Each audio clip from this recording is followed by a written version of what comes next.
నా తర్వాత ఈనాడు బాధ్యతలు చూసుకునేది నాగేశ్వరరావు, నా నీడ నాగేశ్వరరావు.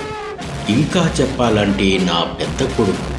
ఇది ఈనాడు జర్నలిజం స్కూల్ విద్యార్థులతోనూ తనకు ఇష్టమైన వారితోనూ తరచుగా ఈనాడు ఎడిటర్ మనుకొండ నాగేశ్వరరావును ఉద్దేశించి ఈనాడు గ్రూప్ సంస్థల అధినేత పద్మవిభూషణ్ చెరుకూరి రామోజీరావు పంచుకున్న అనుబంధం. మనుకొండ నాగేశ్వరరావును అంతా ఎంఎన్ఆర్ గారు అని పిలుస్తారు. ఎంఎన్ఆర్ వ్యక్తిత్వాన్ని రామోజీరావు అమితంగా ఇష్టపడేవారు. ఎంఎన్ఆర్ పనితీరు తన మనసును పోలి ఉంటుందని ఎంతో సంతోషించేవారు. రామోజీరావు అంతిమ ప్రయాణంలో పాడిమోశారు ఎంఎన్ఆర్. ఈ విషాద యాత్రలో రామోజీరావుతో ఉన్న అనుబంధాన్ని అంతా గుర్తు చేసుకున్నారు. టీడీపీ అధినేత చంద్రబాబు నాయుడు కూడా రామోజీరావు పాడిమోశారు. ఈనాడు మేనేజింగ్ డైరెక్టర్ సిహెచ్ కిరణ్ అంత్యక్రియలు జరిపారు.